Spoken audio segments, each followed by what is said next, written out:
रहीम अस्सलाम वालेकुम व्यूअर्स, उम्मीद करती हूँ आप सब खैरियत से होंगे। आपको अपने चैनल मिस हिना में वेलकम करती हूँ। तो क्लास हम लोग का class 9 maths and text book board chapter number 10 parallelogram and triangle continue है, जिसकी आज हम एक्सरसाइज 10.5 स्टार्ट करने जा रहे हैं। तो स्टार्ट करते हैं अपनी 10.5 और 10.4 तक मैं वीडियो अपलोड कर चुकी हूँ। जिन लोगों ने अभी तक कंप्लीट नहीं किए हैं वो मेरे चैनल की प्लेलिस्ट से कंप्लीट कर सकते हैं। इसके अलावा उस प्लेलिस्ट का लिंक आपकी वीडियो के डिस्क्रिप्शन में भी मौजूद है, वहां से भी आप कंप्लीट कर सकते हैं।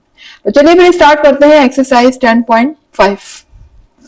जी, एक्सरसाइज 10.5 में हमसे कहा जा रहा है the triangle form by joining the mid points of the sides of triangle is equivalent to the original triangle. What is the meaning of this? क्या मतलब हुआ इसका? कि देखिए हमारे पास यहाँ पर बेसिकली दो ट्रायंगल की बात हो रही है।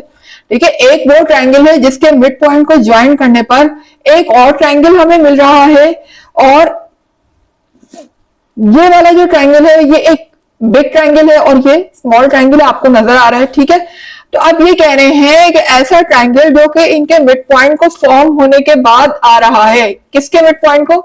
ये बड़े वाले ट्रायंगल को, जिसको मैंने नाम दिया हुआ है एबीसी। ये मेरे पास एक बिग ट्रायंगल है, और अगर मैं इस बिग ट्रायंगल के तमाम साइड्स के मिड पॉइंट को आपस में ज्वाइन करती हूं तो मुझे एक छोटा ट्रायंगल मिल जाता है। ठीक है ना।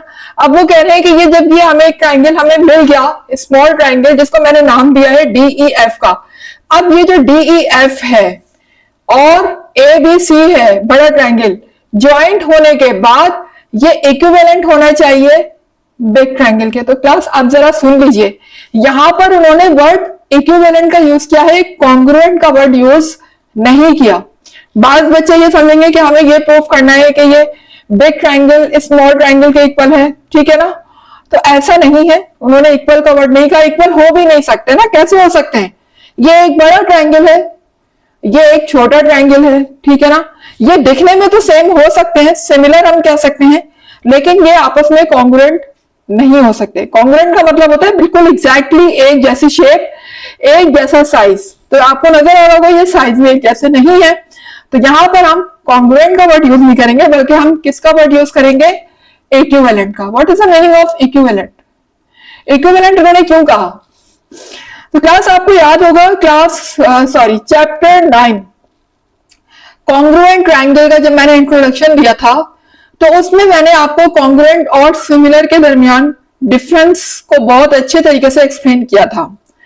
तो जिन लोगों को ये नहीं पता कि सिमिलर क्या है और कॉन्ग्रुएंट क्या है, तो मेरी वो वीडियो चैप्टर 9 की जो मेरी फर्स्ट वीडियो है इंट्रोडक्शन की, वो जरूर देखें। उसमें मैंने बहुत अच्छी तरीके से इसको एक्सप्लेन किया है, सिमिलर को और कॉन्ग्रुएंट को। वहां पर अगर आप जाके वीडियो देखते हैं तो आपका सारा कॉन्सेप्ट क्लियर हो जाएगा बिटवीन सिमिलर एंड कॉन्ग्रुएंट से रिलेटेड। तो क्लास यहाँ पर हमें प्रूव करना है कि जो ट्रायंगल एबीसी है, यानी कि जो हमारा बिग ट्रायंगल है एबीसी, ये स्मॉल ट्रायंगल के सिमिलर है। इक्विवेलेंट को आप कहेंगे सिमिलर है, इक्वल नहीं है, सिमिलर है। यानी सिमिलर का क्या मतलब होता है कि उनकी शेप तो एक जैसी हो, जो इसकी शेप है वो इसकी शेप है, लेकिन वो साइज में एक जैसे ना हो। दिखने में एक जैसे लगे, शेप एक जैसी हो, लेकिन साइज एक जैसा नहीं हो। आप देख सकते हैं कि ये एक बड़ा साइज है ट्रायंगल का, ये एक छोटा साइज है, तो साइज तो एक जैसा है ही नहीं। तो हम ये तो प्रूफ कर सकते हैं कि ये दोनों ट्रायंगल आपस में सिमिलर है या इक्विवेलेंट है, जो आप कहना चाहें। क्वेश्चन में इक्विवेलेंट का वर्ड यूज करा है, इजी वर्ड में हम कहें तो इसे हम सिमिलर कहेंगे। तो यहां पर हमें यह प्रूफ करना है कि triangle ABC is similar to triangle DEF. ठीक है, तो पहले तो हम गिवन लिख लेते हैं, जो जो चीजें हमें गिवन है। हमें ट्रायंगल एबीसी गिवन है, तो लिख लीजिएगा ट्रायंगल एबीसी, शुरू में इन भी लिख लीजिएगा, इन ट्रायंगल एबीसी। क्या है ट्रायंगल एबीसी में? Point D E and F, point D E and F are the mid point of किस किस के मिड पॉइंट है? पहले हमने कहा डी, डी किसका मिड पॉइंट है? ए बी का मिड पॉइंट है, तो यहां लिख दीजिएगा of A B line segment A B, ठीक है। और फिर ई किसका मिड पॉइंट है? एसी का। इसी तरह से पॉइंट एफ किसका मिड पॉइंट है? बीसी का। तो आगे लिख दीजिएगा बीसी, फिर आगे लिख दीजिएगा रिस्पेक्टिवली, ठीक है जी। तो क्लास आपने एक चीज वॉच करी कि ये जो फिगर है, कुछ इस तरह की फिगर हम पहले भी बना चुके हैं। आपको याद होगा एक्सरसाइज 10.3 जब हमने की थी, और 10.3 का क्वेश्चन नंबर 5 आपको याद होगा, जिसमें हमने ये प्रूफ किया था कि इस बिग ट्रायंगल के अंदर बनने वाले जो 4 ट्रायंगल हैं वो आपस में क्या होते हैं? कॉन्ग्रुएंट होते हैं। यानी इन चारों ट्रायंगल को 1 2 3 4 इन चारों ट्रायंगल को हमने कॉन्ग्रुएंट प्रूफ किया था। यहां पर इन चारों ट्रायंगल को हमें कॉन्ग्रुएंट प्रूफ नहीं करना है, बल्कि ये सेंटर में जो ट्रायंगल हमारा बन रहा है, हमें यह प्रूफ करना है कि ये ट्रायंगल और ये बड़ा ट्रायंगल, बिग ट्रायंगल आपस में क्या है? इक्विवेलेंट है या सिमिलर है, ठीक है ना। तकरीबन उस जैसा ही है, शुरू का सारा काम बिल्कुल उस जैसा ही होगा, बस एंड में आके थोड़ा सा इसमें मजीद हम एक इजाफा करेंगे, वो हम आगे चल के देखते हैं। तो बताने का मकसद यही है कि similar to question number 5 of exercise 10.3, ठीक है। तो यहां पर जो हमें प्रूफ करना है ना क्लास, वो हमें प्रूफ करना है कि triangle ABC is similar to triangle DEF। तो यहां हम प्रूफ में लिखेंगे ट्रायंगल एबीसी इज सिमिलर। आप देखें यहां पर बात हो रही है सिमिलर की, आप कॉन्ग्रुएंट का साइन भी बना दीजिएगा। कॉन्ग्रुएंट में क्या करते हैं हम? 3 डैश यूज कर रहे होते हैं, ऊपर अलिफ मदा का जैसा साइन यूज करते हैं। यहां हमें वो साइन नहीं लेना, बल्कि हमें सिमिलर का साइन बनाना है। तो देख लीजिए सिमिलर का सिंबल कैसे होता है, ऐसे, ठीक है। जिस तरीके से हम उर्दू में अलिफ मद्दा बनाते हैं ना, ऐसे इस तरीके से यहां पर हमें ये साइन बनाना है, ठीक है। तो ट्रायंगल एबीसी जो है वो सिमिलर है किसके? ट्रायंगल DEF के, ठीक है। ये बात हमें यहां पर प्रूफ करनी है, ठीक है। थोड़ा सा ऐसे,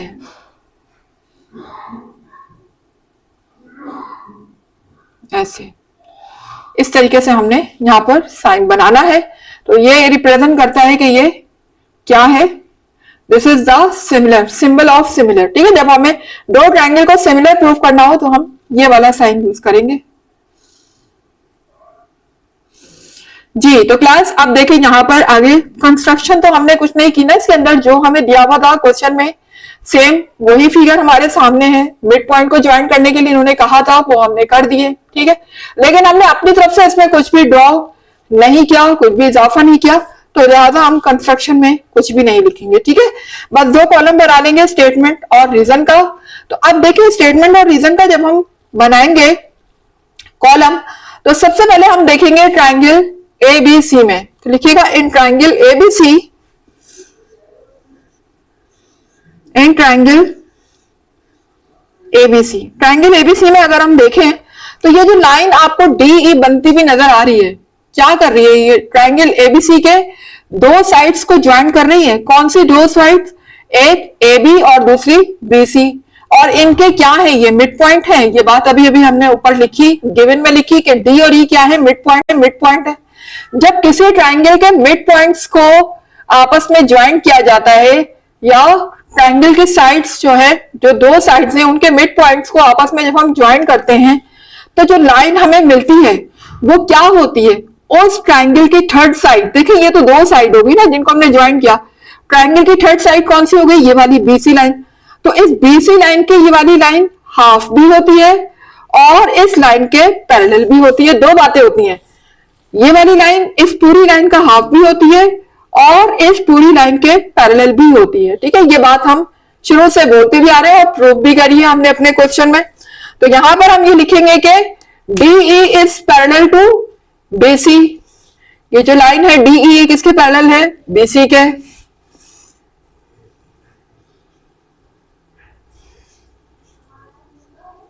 ठीक है भाई, DE जो है वो पैरेलल है BC के। क्यों कहा? इसलिए कहा, क्योंकि यही बात हम रीजन में लिखेंगे कि line intersect the mid point of two sides of triangle is parallel to its third side. तो यहां पर हम यही बात लिखेंगे, लाइन इंटरसेक्ट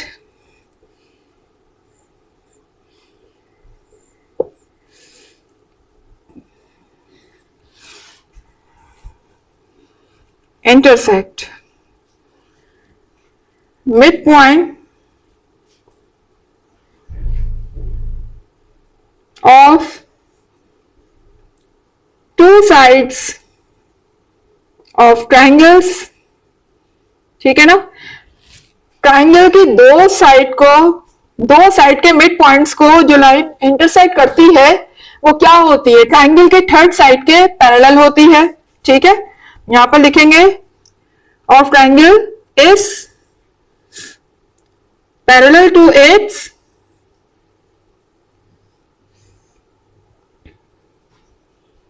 थर्ड साइड, ठीक है। यही बात हमने रीजन में भी लिख दी। इस वजह से हमने कहा कि डीई जो है वो पैरेलल है बीसी के। अगर डीई बीसी के पैरेलल है तो इसका मतलब डीई जो है वो बीएफ के पैरेलल भी हो गया, क्योंकि एफ जो पॉइंट है वो हमारा बीसी पर ही बना हुआ है। तो अगर हम इस लाइन का आधा भी कर दें, आधे से कम भी कर दें, इतनी भी कर दें, इससे बढ़ा लें, तब भी ये इस लाइन की क्या रहेगी, पैरेलल ही रहेगी ना। ये तो है नहीं कि छोटी होने से ये पैरेलल नहीं होगी, छोटी बड़ी का तो पैरेलल से कोई ताल्लुक ही नहीं है। लाइन बेशक स्मॉल हो या ग्रेटर हो, लेकिन अगर दोनों की डायरेक्शन सेम है तो these are parallel to each other. इसका मतलब डीई जो है वो is also parallel to BF. तो यहां हम ये लिख सकते हैं कि डीई और करके लिखिएगा, और DE is also parallel to BF. क्यों है भाई ये इसके पैरेलल, क्योंकि F is the point on BC, क्योंकि एफ जो पॉइंट है वो बीसी पर ही है, बीसी से हटकर नहीं है। ऐसा तो नहीं है ना कि एफ पॉइंट मैंने इसके नीचे बना दिया, ये ऊपर बना दिया, ऐसा तो नहीं है ना, बिल्कुल बीसी लाइन पर ही आ रहा है एफ पॉइंट। इसी वजह से अगर ये पूरी लाइन पैरेलल है तो इसका मतलब इसका इतना पार्ट भी इस लाइन के पैरेलल ही होगा, ठीक है। तो यहां पर भी हम यही रीजन लिखेंगे, because F is the point on BC, because F is a point on BC, ठीक है, BC पर ये पॉइंट। इस वजह से हमने कहा कि DE जो है वो पैरेलल है BF के। यहां पर लाइन बना दिया मैंने, ठीक है। अच्छा, इतनी बात तो समझ आ गई आपको। उसके बाद आप ये देखें कि ये वाली जो बिग लाइन है यानी BC लाइन जो है वो इस लाइन का डबल है, या यूं कह दें कि डीई लाइन इस लाइन का हाफ है। तो भाई अगर ये वाली लाइन इस बड़ी लाइन का हाफ है तो मैं क्या करूंगी, इस बिग लाइन को भी हाफ हिस्सा में डिवाइड कर दिया। ये इतना पार्ट और इतना पार्ट बिल्कुल सेम है, क्योंकि एफ कहां पर है, बिल्कुल इसके बीसी के सेंटर में है, मिड पॉइंट है ना, हमने कहा मिड पॉइंट है। अगर ये इसका मिड पॉइंट है तो इसका मतलब जितना पार्ट ये होगा इतना ही पार्ट ये भी होगा। तो अगर ये वाली लाइन इस लाइन का डबल है तो इसका हाफ इस लाइन के क्या हो गया, इक्वल हो गया या कॉन्ग्रुएंट हो गया। तो हम ये कह सकते हैं कि DE is congruent to BF। यहां आगे लिखिएगा, and DE is congruent to BF, ठीक है। DE is congruent to BF। क्यों कहा ऐसा, इसलिए क्योंकि DE जो है वो हाफ है किसका, BC का। यहां पर हम रीजन यही लिखेंगे, क्योंकि ये इसका हाफ है BC का, तो जाहिर है BC का हाफ इसके कॉन्ग्रुएंट हो गया, ठीक है। तो हम यहां पर लिखेंगे कि DE is a half of BC। ये रीजन हमने आगे लिख दी इसके, ठीक है। इस वजह से हमने कहा कि DE is congruent to BF। जी, इतनी बात आपको क्लियर हो गई होगी।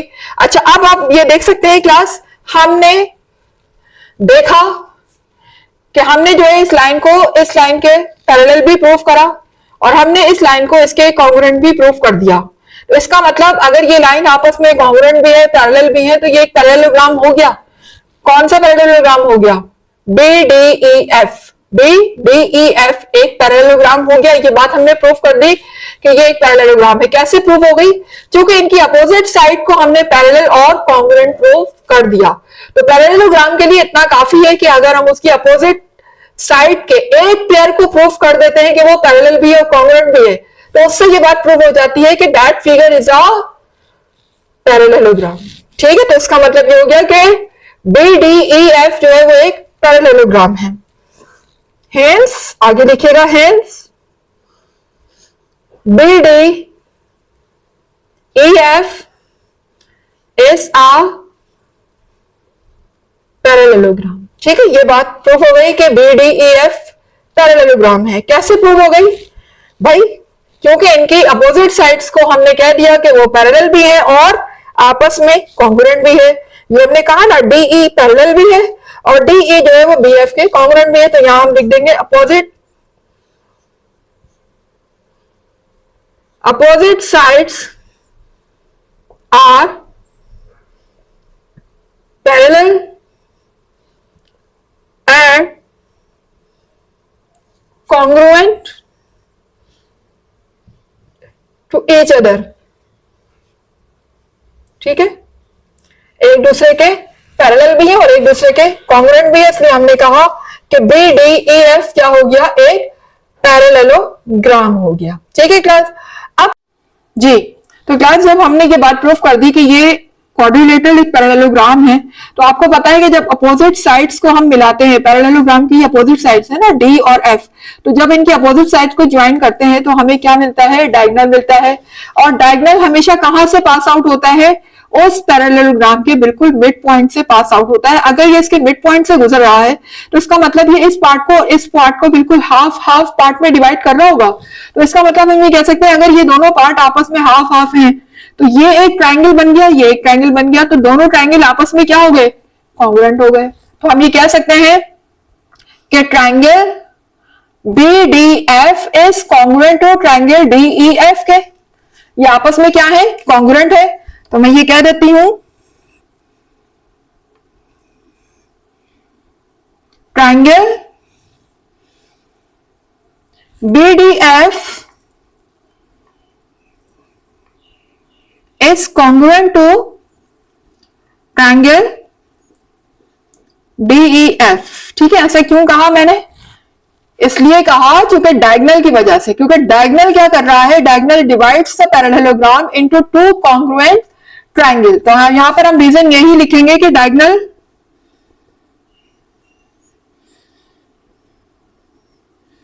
Divide the parallelogram into two congruent triangles। ठीक है, दो कॉन्ग्रुएंट, दो बराबर बराबर जो है वो ट्रायंगल में ये डायगोनल क्या कर रहा है? डिवाइड कर रहा है। ठीक है ना, तो इसलिए हम कहेंगे कि ये वाला जो ट्रायंगल है BDF, ये किसके कॉन्ग्रुएंट है? DEF के। ये दोनों ट्रायंगल आपस में कॉन्ग्रुएंट हमने प्रूफ कर दिए हैं। तो सिमिलरली जो काम हमने इस क्वाड्रिलेटरल के लिए किया है, इस पैरेललोग्राम के लिए किया है, बाकी जो हमारे पास नजर आ रही है फिगर DEFC, ये भी एक पैरेललोग्राम है। तो यकीनन ये ट्रायंगल इस ट्रायंगल के इक्वल होगा, क्योंकि ये भी तो डायगोनल है, ये इनको हाफ हाफ डिवाइड कर रहा है। इसी तरह से अगर हम इस वाले क्वाड्रिलेटरल की तरफ आते हैं तो ये भी एक पैरेललोग्राम है और ये वाला ट्रायंगल इस ट्रायंगल के कॉन्ग्रुएंट होगा, क्योंकि ये क्या बन गया? डायगोनल बन गया। क्योंकि ये अपोजिट कॉर्नर को अपोजिट जो इसके वर्टेक्स है उनको आपस में क्या कर रहा है? ज्वाइन कर रहा है। तो ये डायगोनल है और डायगोनल हमेशा सेंटर से पास आउट होता है। तो अगर वो सेंटर से पास आउट हो रहा है तो इसका मतलब ये है कि वो इस पैरेललोग्राम को बिल्कुल हाफ हाफ पार्ट में डिवाइड कर रहा है। और अगर हाफ हाफ पार्ट में डिवाइड कर रहा है तो इसका मतलब this triangle is exactly congruent to this triangle. तो ये सारा प्रोसेस हमें दोबारा से रिवाइज करने की जरूरत नहीं है, हम सिमिलरली करके लिख लेते हैं। सिमिलरली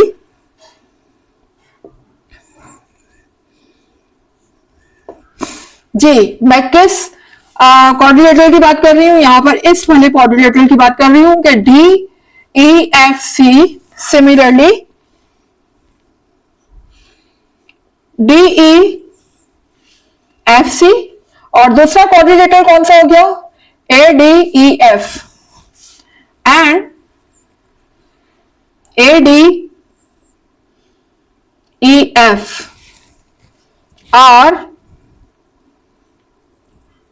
also पैरेललोग्राम, ये भी क्या होंगे, पैरेललोग्राम होंगे, ठीक है ना। क्यों ऐसा कहा हमने कि पैरेललोग्राम होंगे, क्योंकि हम ऑलरेडी एक पैरेललोग्राम को प्रूफ कर चुके हैं और ये वाले पैरेललोग्राम बिल्कुल सेम इस जैसे हैं, क्योंकि एक ही ट्रायंगल के अंदर बन रहे हैं, तो लिहाजा जो प्रोसेस इसके लिए हुआ बाकी प्रोसेस भी इनके लिए होगा, तो लिहाजा पूरा प्रोसेस रिवाइज नहीं कर रहे, तो यहां पर लिख दीजिएगा बाय अबव प्रोसेस, ठीक है, बाय अबव प्रोसेस, ठीक है। अगर हम पूरा प्रोसेस ऊपर देखें तो हम ये प्रूफ कर सकते हैं कि ये वाले जो दो क्वाड्रिलेटरल है ये भी क्या है, आपस में पैरेललोग्राम है, ठीक है। यहां तक तो बात आपको क्लियर हो गई होगी।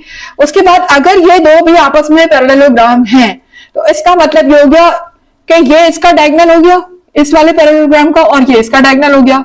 तो अगर ये इसका डायगोनल है तो इसका मतलब ये वाला ट्रायंगल, दो जैसे ही डायगोनल बनता है, देखिए दो ट्रायंगल जो है वो परफॉर्म हो जाते हैं, एक ही ऊपर और एक ही नीचे, तो ये दोनों ट्रायंगल भी आपस में इक्वल हो जाएंगे, क्योंकि डायगोनल हमेशा सेंटर से गुजरता है किसी भी पैरेललोग्राम के। तो हम ये कह सकते हैं कि EFC is congruent to DEF, ठीक है ना। यहां पर हम ये बात कह सकते हैं कि EFC triangle EFC is congruent to DEF, ठीक है। आगे ट्रायंगल का सिंबल बना दिया करें, ठीक है। ये वाला ट्रायंगल आपस में क्या हो गए, ये भी क्या हो गए, कॉन्ग्रुएंट हो गए। जिस तरीके से ऊपर कॉन्ग्रुएंट हुए थे तो ये भी कॉन्ग्रुएंट हो गए। इसी तरह से यहां पर अगर हम ऊपर वाले पैरेललोग्राम की बात करें तो ये वाला ट्रायंगल इस ट्रायंगल के कॉन्ग्रुएंट हो गया, यानी कि हम ये कह सकते हैं कि ADE is congruent to DEF। यहां पर लिख दीजिएगा triangle ADE is congruent to triangle DEF, ठीक है। तो क्लास अब देखें यहां पर हम पहले ही ये बात प्रूफ कर चुके थे कि BDF जो है वो कॉन्ग्रुएंट है DEF के। नीचे हमने ये बात भी प्रूफ कर दी कि ये दोनों ट्रायंगल भी DEF के इक्वल है। इसको नाम दे देती हूँ ना, इक्वेशन 1 है, ये इक्वेशन 2 है, ये इक्वेशन 3 है। अगर हम तीनों इक्वेशन पे गौर करें तो सबकी राइट हैंड साइड आप देख सकते हैं सेम है, DEF DEF DEF। इसका मतलब इनकी लेफ्ट हैंड साइड भी आपस में क्या हो गई, इक्वल हो गई, यानी ये वाला ट्रायंगल इसके इक्वल हो गया, ये वाला ट्रायंगल इसके इक्वल हो गया, और ये तीनों के तीनों किसके इक्वल हैं, DEF के। तो अब अगर तीनों साइड को तीनों इक्वेशन को आपस में कंपेयर करूं तो मैं ये कह सकती हूं कि यहां पर ये सब के सब ट्रायंगल आपस में क्या हो गए, कॉन्ग्रुएंट हो गए, ठीक है। ट्रायंगल BDF कॉन्ग्रुएंट हो जाएगा या इक्वल हो जाएगा, आप कह सकते हैं किसके इक्वल हो जाएगा, ट्रायंगल EFC के। और ये किसके कॉन्ग्रुएंट हो जाएगा, ट्रायंगल ADF के।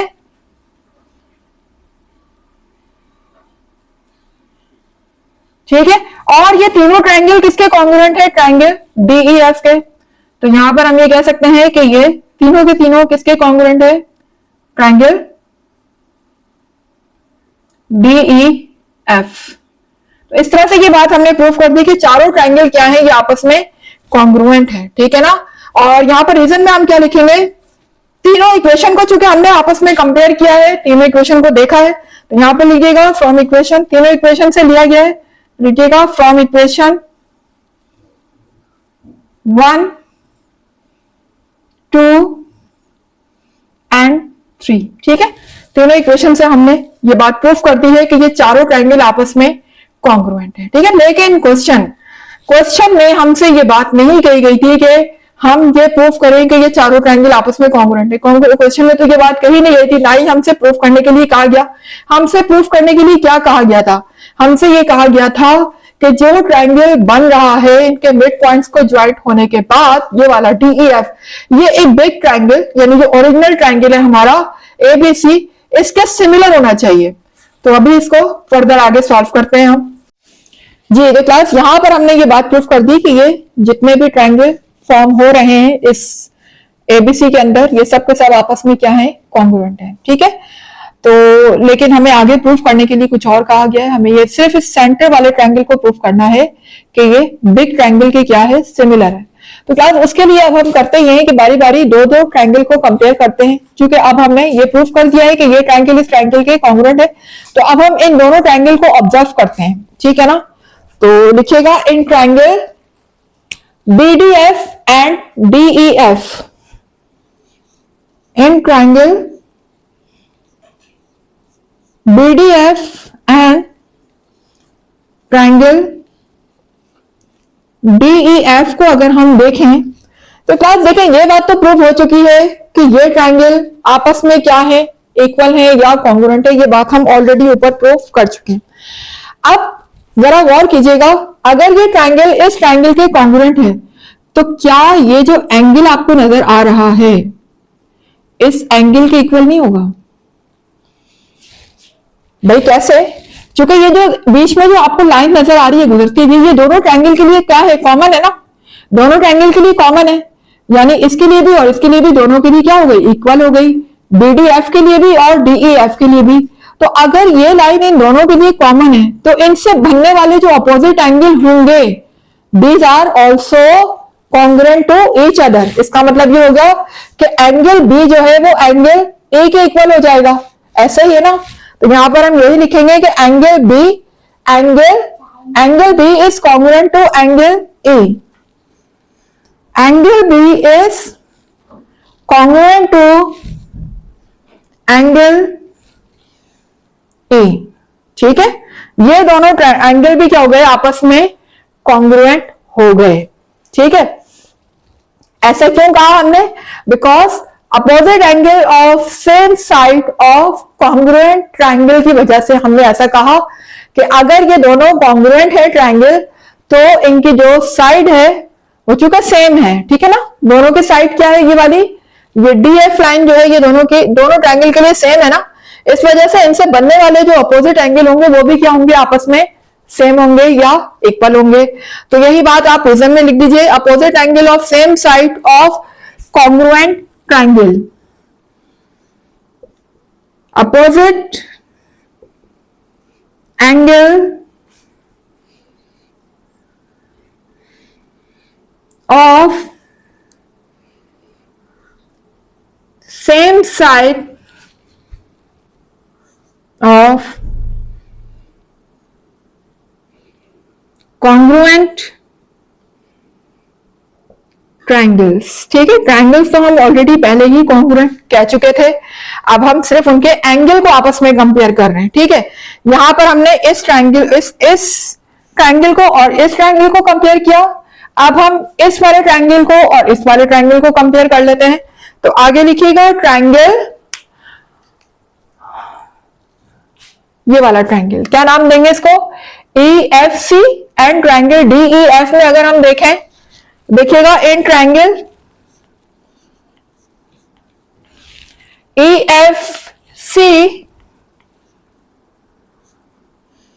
एंड ट्रायंगल DEF, अगर हम इन दो ट्रायंगल को देखें तो यहां भी आप देख सकते हैं कि ये जो लाइन सेंटर से गुजर रही है EF, ये दोनों ट्रायंगल के लिए क्या है, सेम है, इक्वल है। तो अगर ये लाइन इन दोनों ट्रायंगल के लिए इक्वल है तो इनसे बनने वाले जो अपोजिट एंगल होंगे वो भी क्या होंगे, आपस में इक्वल होंगे।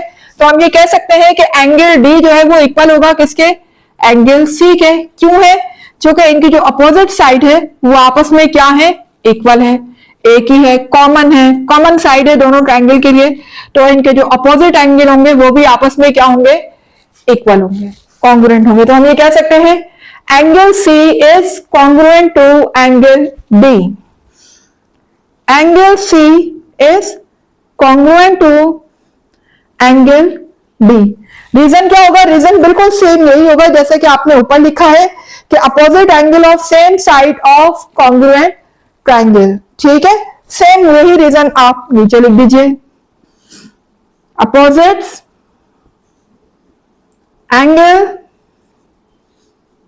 Of same side of congruent triangles. ठीक है, क्योंकि दोनों के जो कॉन्ग्रुएंट ट्रायंगल है, ट्रायंगल देखिए, ट्रायंगल तो कॉन्ग्रुएंट हम पहले ही प्रूव कर चुके हैं ना, अब हम इनके एंगल को प्रूव कर रहे हैं कि वो आपस में इक्वल है। ठीक है ना, क्योंकि इनकी साइड जो है वो आपस में कॉमन है, तो एंगल भी आपस में इक्वल हो गए। अब ये तो हो गया दूसरे वाले ट्रायंगल का पेयर, हमने इन दो ट्रायंगल को देखा। अब यहां हम अगर इस ट्रायंगल और इस ट्रायंगल को देखें, यानी ट्रायंगल ए डी ई को देखें और डी ई एफ को देखें, तो इनसे भी क्या आप देख सकते हैं, ये वाली लाइन जो बन रही है बेसिकली ये लाइन ही है ना जो कि दो ट्रायंगल को आपस में डिवाइड कर रही है हाफ हाफ। तो ये इस लाइन की वजह से दो ट्रायंगल बन गए, तो ये लाइन इन दोनों ट्रायंगल के लिए क्या हो गई, कॉमन हो गई। तो जब ये लाइन इसके लिए भी है, इसके लिए भी है, दोनों के लिए इक्वल है, तो इसका मतलब इनसे बनने वाले जो अपोजिट एंगल होंगे वो भी क्या होंगे, आपस में इक्वल होंगे।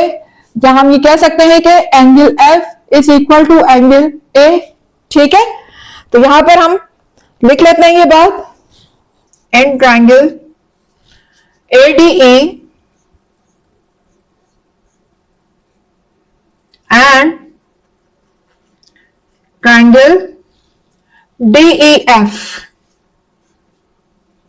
जी, इन दोनों ट्रायंगल को अगर हम देखते हैं तो ये पहले ही हम बात प्रूफ कर चुके हैं कि ये ट्रायंगल इस ट्रायंगल के कॉन्ग्रुएंट है। तो अगर ये कॉन्ग्रुएंट है तो इनकी ये साइड क्या हो गई, दोनों की कॉमन है, और कॉमन है ये साइड, तो दोनों के लिए एक जैसी है, इक्वल है। इनके बनने वाले जो अपोजिट एंगल है वो भी क्या हो गए, आपस में इक्वल हो गए। तो हम ये कह सकते हैं एंगल ए जो है वो कॉन्ग्रुएंट है किसके, एंगल एफ के। एंगल ए जो है वो कॉन्ग्रुएंट हो गया एंगल एफ के। ठीक है, रीजन सेम वही होगी जैसे कि हम शुरू से लिखते आ रहे हैं कि opposite angle of same side of congruent triangles.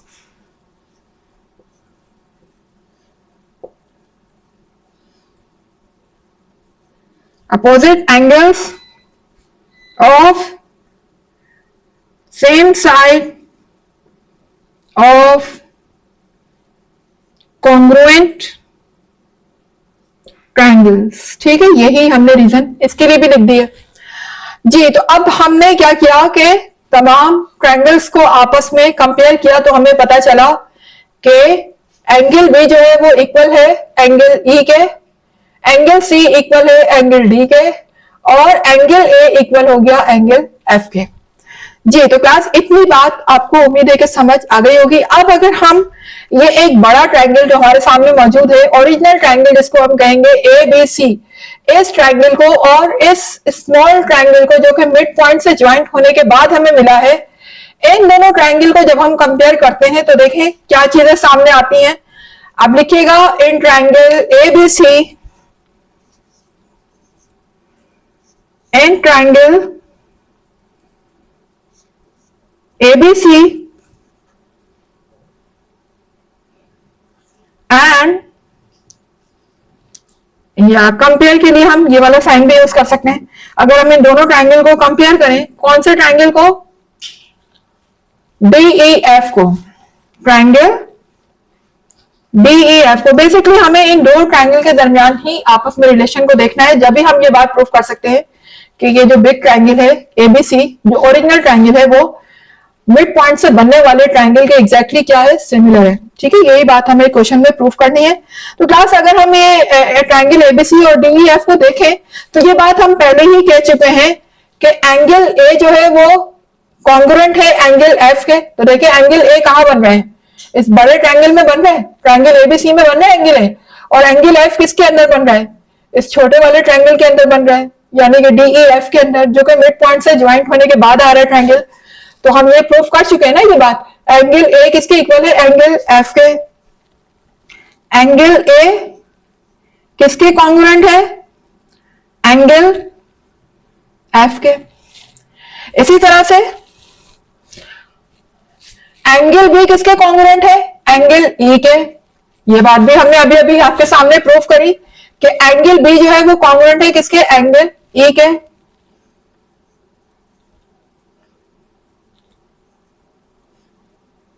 Similarly angle C किसके कॉन्ग्रुएंट है, एंगल बी के। ये बात भी प्रूफ कर चुके हैं हम कि एंगल सी जो है वो कॉन्ग्रुएंट है एंगल डी के। तो आप देख सकते हैं क्लास, यहां पर अगर हम ट्रायंगल एबीसी को देखें तो ट्रायंगल के तीनों एंगल जो है वो प्रूव हो रहे हैं हमारे इस स्मॉल वाले ट्रायंगल के एंगल से।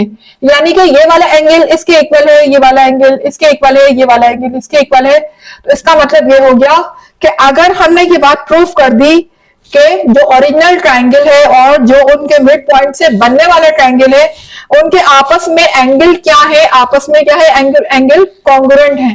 तीनों एंगल आपस में कॉन्ग्रुएंट है। ये बिग ट्रायंगल का एंगल, ये स्मॉल वाले का, ये बिग का, ये स्मॉल का, ये बिग का, ये स्मॉल का, तीनों एंगल को हमने प्रूव कर दिया कि ये एक दूसरे के क्या है, कॉन्ग्रुएंट है। तो क्लास यहां पर जो हमारा प्रॉपर्टी अप्लाई होगी वो कौन सी होगी, जरा देख लीजिए। यहां पर पहले तो हम ये लिख दें कि ये बात हम ऑलरेडी प्रूफ कर चुके थे ना, तो यहां रीजन में यही बात लिख दीजिएगा, प्रूफ अबव।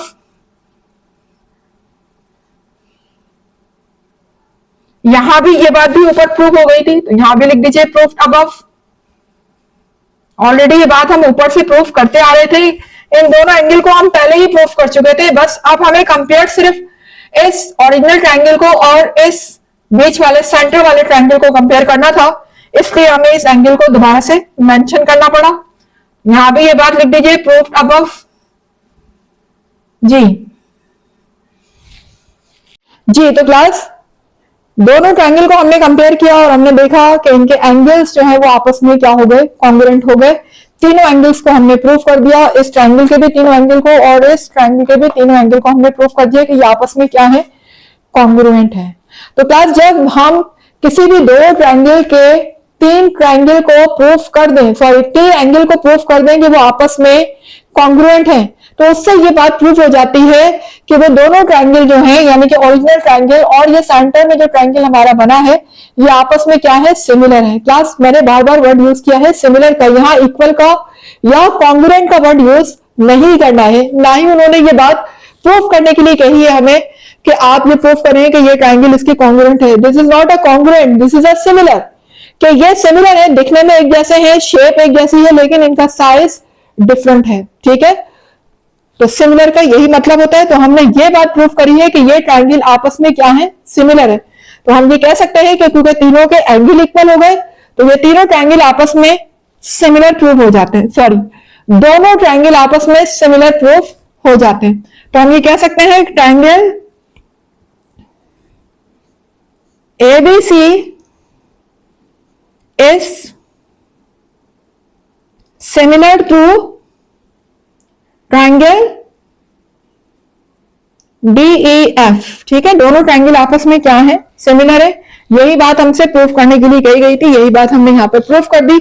अच्छा, अब ये सिमिलर हमने ऐसा क्यों कहा भाई, ये कौन सा रूल है कि तीनों एंगल को इक्वल करें और ये आ जाए। तो यहां पर मैं आपको बता देती हूँ, हमारी एक नई प्रॉपर्टी यहां पर अप्लाई हुई है जिसका नाम है बाय एंगल सिमिलैरिटी क्राइटेरियन। यहां लिखिएगा बाय एंगल सिमिलैरिटी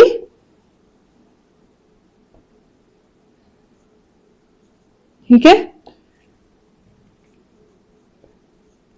क्राइटेरियन जी। इस प्रॉपर्टी का नाम है एंगल सिमिलैरिटी क्राइटेरियन। अभी तक आप लोगों ने जितने भी इसमें थ्योरम पढ़े, जो भी क्वेश्चन किए, ये वाली प्रॉपर्टी कहीं भी अप्लाई नहीं हुई, लेकिन इधर अप्लाई हो रही है, क्योंकि इधर आपको सिमिलर प्रूफ करने के लिए कहा जा रहा है ट्रायंगल को।